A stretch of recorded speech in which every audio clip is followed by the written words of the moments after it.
Hello guys, welcome back to my channel June bug once again. आज के इस blog में मैं आपको बताने वाली हूँ कि आप बिहार से सिक्किम टूर कैसे प्लान कर सकते हैं। इस वक्त मैं हूँ दरभंगा डिस्ट्रिक्ट में, जो कि बिहार में पड़ता है, और दरभंगा में मेरा अपना खुद का घर है, मेरा होम टाउन प्लेस है वो।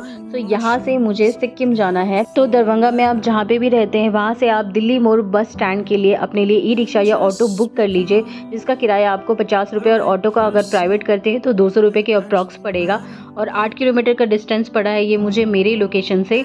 ये आपको 25 मिनट में आधे घंटे तक में दिल्ली मोड़ बस स्टैंड पे छोड़ देगी, और यहीं से आपको सारी बसेस मिलती हैं। गाइज़, ये है दिल्ली मोड़ बस स्टैंड दरभंगा का। मैं यहाँ पे पहुँच चुकी हूँ और आप देख सकते हैं बस स्टैंड के अंदर सिर्फ आपको रोडवेज और सरकारी बसेस मिलेंगी। प्राइवेट बस के लिए आपको बस स्टैंड से बाहर निकलना पड़ेगा, और 50 मीटर्स के ही डिस्टेंस पे आपको SBI का ATM दिख जाएगा, और वहाँ पे 2-3 छोटी मोटी दुकानें होंगी खाने पीने की। आप देख सकते हैं, ये मैं आपको वीडियो में दिखा रही हूँ। यहीं पर आपको रुकना है और यहीं पर सारी प्राइवेट बसेज आएंगी और आपको यहीं से पिकअप होगा आपका। इस लोकेशन पे अलग अलग बसेस आनी स्टार्ट हो गई थी, और मेरे बस का जो टाइम था वो 10:05 में था रात को। गाइज़, ये देख सकते हैं, ये राज बस ट्रैवल्स, और इसी बस पे मैं ट्रैवल करने वाली हूँ।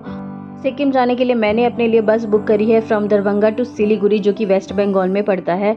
रात की ये 9 आवर्स की ओवरनाइट जर्नी होने वाली है, जिसमें मुझे पड़ा है सीटर का 550 रुपीज़, और स्लीपर का जो वो चार्ज है वो है 1100 to 1200 रुपीज़ पर हेड। गाइज़, ये रात की जर्नी होने वाली है, 9 घंटे का ट्रैवल टाइम होने वाला है। बिहार में मैं पहली बार ऐसे बस से ट्रैवल कर रही थी, तो मुझे बिल्कुल आइडिया नहीं था कि बस कैसे होने वाली है। अगर मैं बस की बात करूँ तो बस काफ़ी अच्छी थी। जैसे हम NCR में बसेस में ट्रैवल करते हैं, बस भी लगभग उसी तरीके की थी। अंदर कर्टन्स थे, सीटर था, स्लीपर था, AC अच्छे से वर्किंग था, और बस भी लगभग ऑन टाइम थी। वैसे तो आधे घंटे लेट थी, बट ठीक थी। प्रॉब्लम इसमें एक था कि ये जहाँ पे भी हॉल्ट ले रही थी वहाँ पे बिल्कुल भी ढंग का वॉशरूम नहीं था, और खाने पीने का भी कोई ऑप्शन नहीं था। किसी गाँव ऑफ बीट प्लेसेस पे ये जाके हॉल्ट ले रही थी। गाइज़, मैं आपको बता दूं, अगर आप बस से ट्रैवल नहीं करना चाहते हैं तो आप ट्रेन से भी ट्रैवल कर सकते हैं। ट्रेन से अगर आप ट्रैवल करना चाहते हैं तो आपको पहुंचना पड़ेगा न्यू जलपाईगुड़ी रेलवे स्टेशन, जो कि वेस्ट बंगाल में ही पड़ता है। वहां से भी आपको टैक्सीज़ वगैरह मिल जाएंगी गैंगटॉक सिक्किम जाने के लिए। तीसरा ऑप्शन है कि आप फ़्लाइट से आ सकते हैं। फ़्लाइट नियरेस्ट फ़्लाइट वहाँ का है बागडोगरा एयरपोर्ट के बाहर से भी शेयरिंग और प्राइवेट टैक्सीज चलती है सिक्किम जाने के लिए और सिलीगुड़ी जाने के लिए। 9 घंटे की जर्नी के बाद अब सुबह हो चुकी है और हम पहुंचने वाले हैं सिलीगुड़ी, और सुबह के अभी 7 बज रहे हैं। बस का जो ड्रॉप टाइम था वो था कुछ 6:30 बजे का, बट क्योंकि बस जो ऑलरेडी रात को ही आधे घंटे लेट थी, इस वजह से बस जो है हमें 7:30 बजे पहुंचा देती है सिलीगुड़ी। बस जो है वो सुबह सुबह हमें नेपाल टैक्सी स्टैंड के पास 7:30 बजे ड्रॉप कर देती है। वहीं नीचे आपको बहुत सारे ऑप्शंस मिल जाएंगे। टैक्सी जो है वो शेयरिंग में भी जाती है, और प्राइवेट टैक्सी भी चलती है गैंगटॉक सिक्किम के लिए। अगर आप प्राइवेट करेंगे तो आपको 3,500 रुपये पड़ने वाला है, और डिपेंड करता है कि कौन सी गाड़ी आप बुक कर रहे हैं। और आपको जो शेयरिंग मिलेगा वो इस तरीके की स्कॉर्पियो टाइप की मिल जाएगी, जो कि आपको 350 से 400 में आपको चार्ज करेगी, और 4 घंटे के अंदर आपको गैंगटॉक सिक्किम छोड़ देगी। 350 रुपये में वो मान गए थे बार्गेन करने के बाद, और मैं फाइनली शेयरिंग स्कॉर्पियो से सिलीगुड़ी जा रही हूँ। एक इम्पॉर्टेंट अपडेट मैं आपको देना चाहती हूँ कि ये अभी मैं मंथ जुलाई में जा रही हूँ, और ये फर्स्ट वीक है जुलाई का, और मानसून जो है वो ऑलरेडी स्टार्ट हो चुका है सिक्किम में, जिस वजह से नॉर्थ सिक्किम जो है वो क्लोज है because of the heavy rainfall और लैंडस्लाइड्स की वजह से। गवर्नमेंट की तरफ से अभी वो क्लोज है, वहाँ टूरिस्ट नहीं जा सकते हैं अभी। इसलिए आप सिक्किम टूर प्लान से पहले आप अपडेट्स वगैरह चेक कर लें कि क्या अपडेट से रूट्स वगैरह ओपन है या नहीं, आप तभी प्लान करें वहाँ के लिए। मुझे तो एनी हाउ जाना ही था, इवन जानने के बाद भी कि रूट्स वगैरह क्लोज है नॉर्थ सिक्किम के। मैं फिर भी जा रही हूँ क्योंकि मैंने कुछ टिकट्स बुक कर लिए थे जो कि नॉन रिफंडेबल थे। तो मैंने सोचा कि चलो मैं विजिट कर ही आती हूँ, जितना भी हो पाएगा मैं उतना घूम लूँगी। और आप देख सकते हैं गाइज, रास्ते का पूरा व्यू ऐसे ही रहने वाला है। ये खूबसूरत रोड, पूरा ग्रीन लश, और आपको पूरा फॉरेस्ट व्यू मिलने वाला है रास्ते में।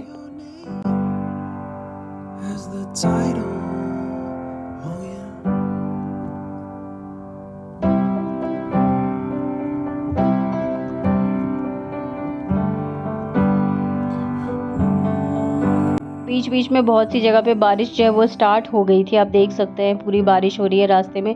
कहीं पे बारिश हो रही थी, कहीं पे नहीं हो रही थी बारिश।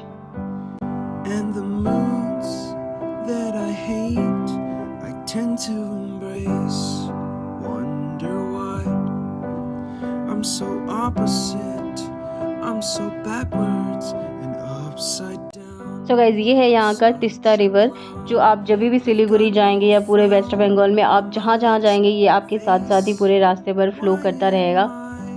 तो 2 घंटे के ट्रैवल के बाद सुबह-सुबह हमने एक छोटा-सा हॉल्ट लिया जहाँ पे हम लोग ब्रेकफ़ास्ट वग़ैरह कर सकते हैं या फिर किसी को फ्रेश वग़ैरह होना है तो यहाँ पे भैया ने एक रेस्टोरेंट पे रोका हुआ है।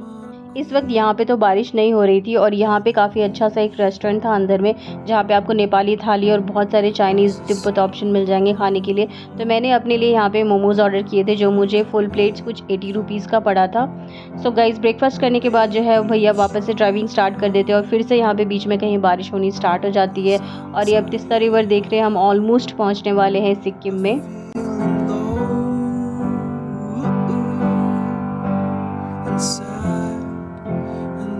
तो 4 घंटे की ट्रैवल के बाद हम अब पहुंचने वाले हैं गैंगटॉक में। सिक्किम हम एंटर कर चुके थे।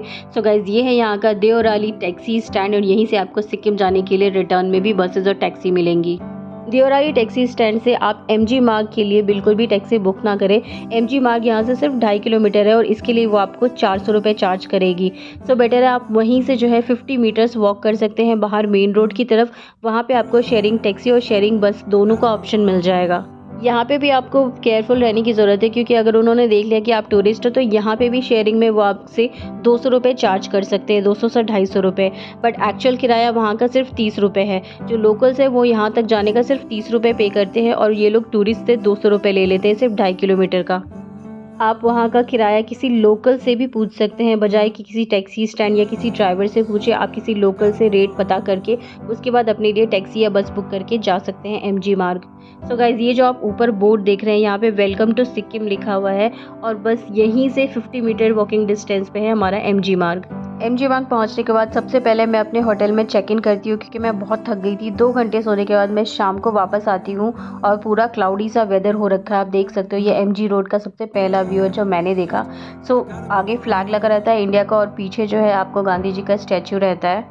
एमजी मार्ग पहुंचने के बाद मुझे भी यहाँ पे रियलाइज़ हुआ कि जितने भी हिल स्टेशंस हैं उन सारे हिल स्टेशंस के मॉल रोड में से सबसे ज़्यादा खूबसूरत, स्टाइलिश एंड अपग्रेडेड जो मॉल रोड है वो आपका एमजी मार्ग गैंगटॉक है। सिर्फ मॉल रोड ही नहीं, यहाँ का जो क्राउड आपको देखने को मिलेगा वो भी बहुत ही ज़्यादा स्टाइलिश आपको मिलेगा। आपको लगेगा कि शायद आप चाइना में ही कहीं पे घूम रहे हो। तो यहाँ पे आपको शॉपिंग के लिए और खाने के लिए कोई कमी नहीं है। हर तरीके की शॉप आपको यहाँ पे मिल जाएगी। वीकडेज़ हो या वीकेंड यहाँ पे आपको हर दिन ही क्राउड देखने के लिए मिलेगा। रात को 10:30 बजे तक यहाँ पे शॉप्स वगैरह ओपन रहती हैं। चलिए मैं अपने होटल का रूम टूर करा दूँ। तो ये हॉस्टल मैंने अपने लिए बुक किया था और अभी मैं बाहर से अपने लिए डिनर भी पैक करा के आई थी प्योर वेज रेस्टोरेंट से। फ्राइड राइस और मंचूरियन जिसका प्राइस मुझे 140 रुपीज़ पड़ा था। और आप देख सकते हो कि हॉस्टल जो है वो पूरा खाली है क्योंकि मैं ऑफ सीज़न में घूमने के लिए आई थी। और विंडो से जो है पूरा एमजी रोड देख सकते हैं और आप देख सकते हैं कि रात को भी यहाँ लोग जो है 2 बजे तक घूमते रहते हैं, बैठे रहते हैं क्योंकि बैठने के लिए भी यहाँ पे काफ़ी सारा स्पेस बनाया गया है। आप देख सकते हैं विंडो से ये जैकपॉट कैसीनो दिख रहा है। तो यहाँ पे इस चीज़ का ट्रेंड जो है वो बहुत ज़्यादा है लॉटरीज़ का। यहाँ आपको हर 2 कदम पे बाहर लॉटरीज़ की छोटे-छोटे स्टॉल्स देखने के लिए मिलेंगे।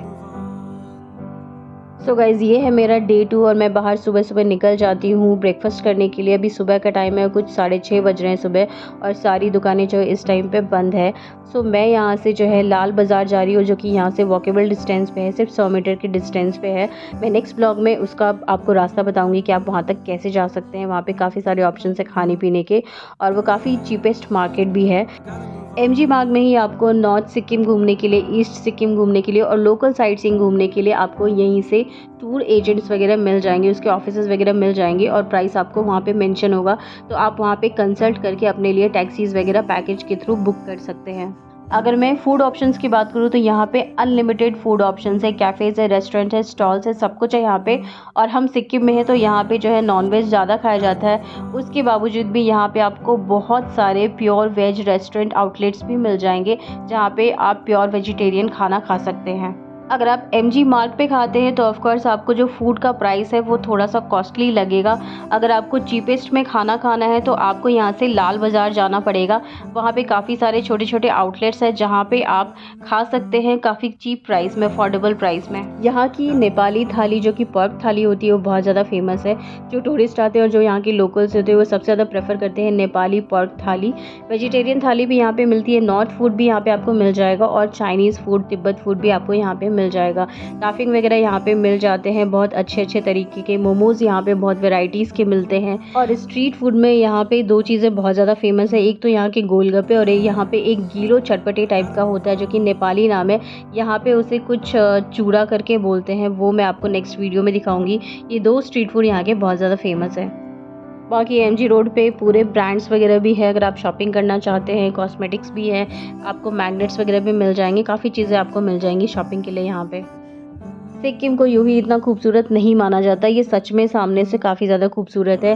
रोड्स यहाँ पे काफ़ी अच्छे हैं, हर जगह कलरफुल फ्लैग्स लगाए गए हैं, मॉनेस्ट्रीज़ है यहाँ पे जगह जगह पे। प्लस यहाँ पे सबसे ज़्यादा अच्छी चीज़ है कि आपको गाड़ी चलने के लिए एक सड़क है और लोगों को पैदल चलने के लिए एक अलग रास्ता स्टेयर्स के थ्रू बनाया गया है, जो काफ़ी हद तक फ्लाईओवर की तरह है। यहाँ का मैनेजमेंट काफ़ी अच्छा लगा मुझे। छोटे छोटे ऐसे स्लिम ब्रिजेस बनाए गए हैं जिस पे लोग जो है वो एक जगह से दूसरी जगह वॉक करके पहुँच सकते हैं, और जो सड़क है उस पर सिर्फ कार और मोटरसाइकिल्स वगैरह चलते हैं, लोग बहुत ही कम वॉक करते हुए दिखते हैं रोड पे। और वॉक करते करते ही आप देख सकते हैं कि यहीं पे सामने एक वेस्ट पॉइंट आता है, जिस तरफ हम लाल बाज़ार की तरफ जाते हैं। लाल बाज़ार से पहले यहाँ पे एक बहुत ही अच्छा सा मॉल आता है जिसका नाम वेस्ट पॉइंट है। इस मॉल का इंटीरियर प्लस एक्सटीरियर दोनों ही बहुत ही ज़्यादा स्टाइलिश और बहुत अच्छा है, बहुत अट्रैक्टिव है। मैं अंदर भी गई थी, फूड कोर्ट तक मैं गई थी, फूड कोर्ट भी यहाँ पे बहुत अच्छा है, बट प्रॉब्लम ये थी कि यहाँ पे जो है ज़्यादा नॉनवेज का ही ऑप्शन था, और उसमें भी पोर्क के ऑप्शंस जो बहुत ज़्यादा थे। सो मैं वेजिटेरियन हूँ तो मुझे ऐसा कुछ खास अपने लिए दिखा नहीं, सब कुछ मुझे नॉन वेजिटेरियन ही ज़्यादा दिख रहा था। अगर आपको वेज खाना है तो बाहर यहाँ पे बहुत सारे आउटलेट है वेज के, तो इसकी आपको चिंता करने की बिल्कुल भी ज़रूरत नहीं है। बाकी आप मॉल घूमने जा सकते हैं, वहाँ पे H&M का शोरूम भी है काफ़ी बड़ा। एमजी मार्ग पे मैंने नाथुला पास के लिए और नॉर्थ सिक्किम के लिए पता किया था, तो नॉर्थ सिक्किम के बारे में तो उनका यही कहना था कि अभी 2 महीने तक भी बंद रह सकता है, क्योंकि वहाँ पे लैंडस्लाइड्स हुई थी, तो उसको हटाने का काम चल रहा है जिसमें काफ़ी टाइम लगने वाला है। प्लस यहाँ पे डेली बारिश हो भी रही थी, शाम को तो डेली ही बारिश हो रही थी। अगर आप नाथुला पास तक जाना चाहते हैं तो वहाँ का रूट्स ओपन है, और ये लोग जो ट्रैवल एजेंट्स हैं वो आपको ले भी जा रहे हैं वहाँ पे। अगर आप सोलो जाएंगे तो आपको 1000 रुपये चार्ज करेंगे, और कुछ ऑफिसेज आपको 800 रुपये में भी ले जाएंगे। और टाइम सुबह का रहता है, सुबह आपको लेकर जाएंगे 8 बजे और शाम को 4-5 बजे तक आप वापस आपको ड्रॉप कर देंगे एमजी मार्ग पे। नाथुला पास अगर आप जाते हैं तो वहाँ पे आपको 3 साइट्स को कवर किया जाएगा। पहला जो नाथुला पास है वो जो कि चाइना बॉर्डर रहता है, दूसरा आपको वहाँ पे छंगू लेक कवर किया जाएगा, और तीसरा वहाँ पे बाबा हरभजन सिंह टेम्पल है। ये 3 चीज़ें आपको प्लेसेस वहाँ पे आपको कवर की जाएंगी सेम डे में। सेम डे पिकअप होगा और सेम डे आप रिटर्न हो जाओगे। नॉर्थ सिक्किम जाने के लिए मैं बहुत ज़्यादा एक्साइटेड थी, जो कि अभी 2 महीने तक बंद रहने वाला था, तो वो तो मैं घूम नहीं पाई। नाथुला पास जाने का भी मेरा मन नहीं किया, क्योंकि पता चला कि वहाँ पे बिल्कुल भी स्नो नहीं है इस वक्त, तो मेरा मन नहीं किया वहाँ पे भी विजिट करने का। ईस्ट सिक्किम में मुझे वैसे कोई इंटरेस्ट नहीं था। तो गाइज अब ब्रेकफास्ट के ऑप्शंस देख लेते हैं। सो लाल बाजार पे मुझे ये 2 प्योर वेज आउटलेट्स दिखे थे। पहले वाले आउटलेट में आपके पास ड्रिंक्स और डेजर्ट है, बट लाइट नहीं था काफ़ी टाइम से, इसकी वजह से कोई ड्रिंक मैं यहाँ से ऑर्डर नहीं कर पाई थी। दूसरे वाले में से मैंने छोले भटूरे ऑर्डर करे, जिसका प्राइस 70 रुपीज़ था, और काफ़ी अफोर्डेबल और टेस्ट वाइज भी ओके था। उसके बाद ब्रेकफास्ट करके मैं अपने हॉस्टल आ जाती हूँ, और मेरे हॉस्टल के नीचे जो है एक अच्छा सा कॉफ़ी शॉप है, जहाँ पे आप बैठ के चिल करके कॉफ़ी पी सकते हैं। काफ़ी इटालियन डिशेस भी हैं वहाँ पे। गाइज ये लॉटरी ट्रेंड पूरे सिक्किम में बहुत ज़्यादा है, स्पेशली गैंगटॉक में लोग बहुत ज़्यादा इंटरेस्ट दिखाते हैं। लोग आते हैं और लॉटरीज खरीद लेते हैं यहाँ से, और वेट करते हैं अपने टाइमिंग का, ताकि उनका नंबर आए और वो डबल अमाउंट वहाँ से अर्न कर पाएँ।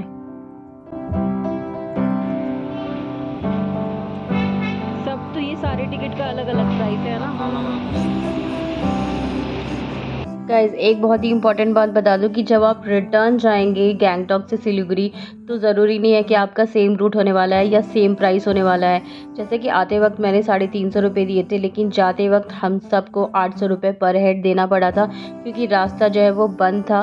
लैंडस्लाइड की वजह से दूसरे रास्ते से जाना पड़ा था। जाने में भी 4 घंटे के बजाय 8 घंटे लगे थे, और हमें 800 रुपये ही देने पड़े थे 300-400 रुपये के बजाय। तो ये चीज़ आप चेक कर सकते हैं वहाँ पे लोकल से, उसके बाद बुक कर सकते हैं।